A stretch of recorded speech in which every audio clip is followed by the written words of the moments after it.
All right, guys, so we're gonna start doing a couple more just update videos. We're finding in a lot of our content in the comments, you guys ask about 8th gen, 10th gen, when are the lightning clusters coming? And so we'll try to give you guys more updates. And if you like the style of video, let us know in the comments.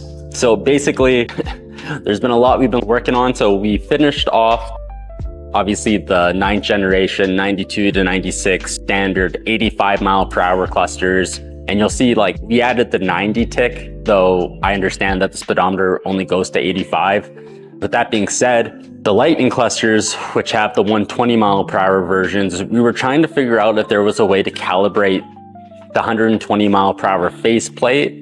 And basically what happens is the PSOM constant that you can program in the trucks won't go high enough to slow the needle down enough. We did a bunch of testing last week, and I think we found a possible solution, a speed sensor module that we can install, that the module itself calibrates the real speed and we can adjust to accommodate the 120 mile per hour faceplate. So that's probably a couple months out from testing. We're just, again, finalizing wiring diagrams. We'll have to do a big testing phase.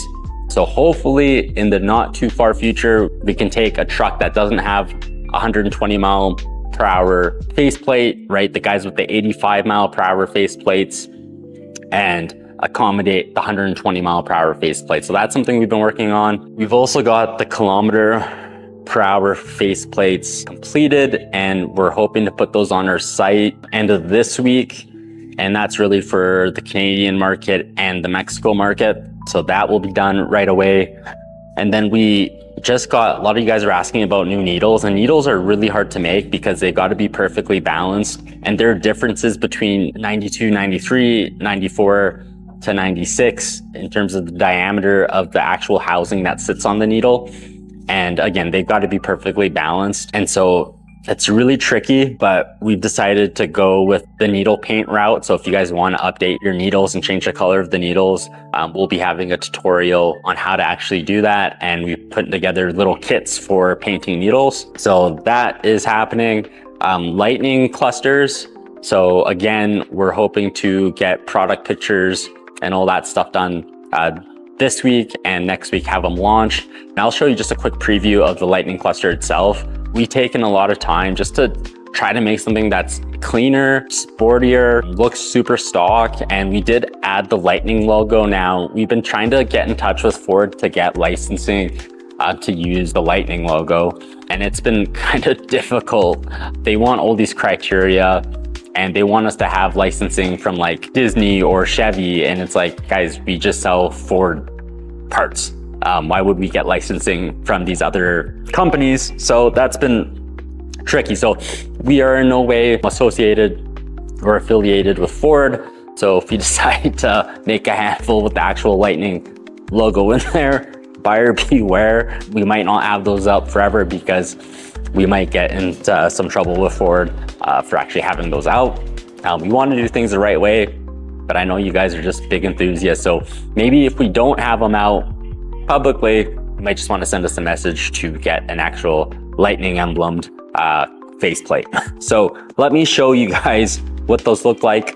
Here is the concept. We got the lightning emblem. We cleaned up the ticks and the fonts look a lot better, and just made overall just a cleaner version. And let me just grab the stock version. So here's what the stock cluster looks like. It's really busy. It's very busy, right? The indicators aren't hidden. There's a lot going on. And so we wanted to really just clean it up. And what's really cool about this is it looks this way, but at night it actually illuminates with the blues. And then obviously these are hidden, so you don't see these during the day. And so I think they look really good. We'll have obviously gear indicators, and then if you guys have manuals, I'm not even sure if they made them in manuals, we'll have a little lightning that sits in there. Same thing, these things look white, and then at night the drive indicator illuminates blue. And then we have the matching HVAC controls. Again, they look white during the day, and then at night the little dots will illuminate blue. So these things are ready to go. We've gotten a lot of great feedback on these. And again, they look so much better in person. Can you pick that up at all? can see there's these little slight gray lines in here, and it really just adds a nice effect. So that's update on the lightning stuff. Hoping to get product pictures this week, get them live on the site this week, end of this week. And then, yeah, we should be something pretty good there. I mean, so many people have asked for the lightning stuff. I'm actually surprised how many lightnings are out there for just that one generation. But do not buy one of these if you have a stock 85 mile per hour faceplate, because you will not be able to calibrate your PSOM, your speedometer, to accommodate for that. But we are working on something for that. So you guys that have the 85s can get 120 mile per hour faceplate, but that might be a couple months into the future because we're working through some issues and challenges on making that work. And I think it's going to be a third-party module. So that's that. So we've talked about the needle paint, the lightning clusters, trying to figure out how to make a 120 mile per hour faceplate work on an 85 mile per hour cluster setup. And then what we're really hoping to do by the end of the year is get the 8th gen and 10th gens done. We get a lot of comments asking about when are the 10th gen coming, when are the 97 to 03s coming, do you guys have any for the brick nose, right? And so the hardest part right now is just tracking down all the clusters, because we need basically the 4x4 versions for the diesels for basically every year, because I know that they change year to year. At least every 2 years it seems they change, and we want to confirm across the board that all the icons and placements and layouts are 100% accurate.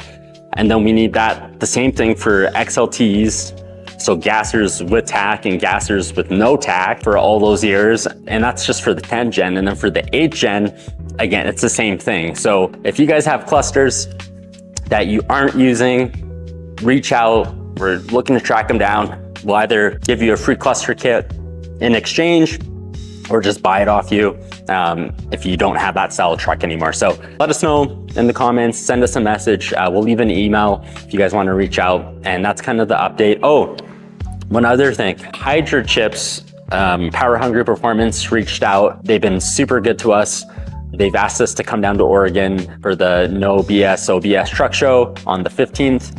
And so we're gonna do that. They're gonna host us at their booth. We're super grateful, and just wanted to let you guys know that that is also going on. So amongst getting all this stuff ready to go before the truck show, hopefully we'll about to get the lightnings out, get the kilometer per hours out, get the needle paint videos out, do the truck show, and then come back and start working again on the 120 mile per hour conversion kit. So thank you, Power Hungry. You guys have been awesome and super helpful, and we really appreciate your support. And so I hope you guys like this video. If you have any questions, let us know in the comments, and we'll see you in the next one.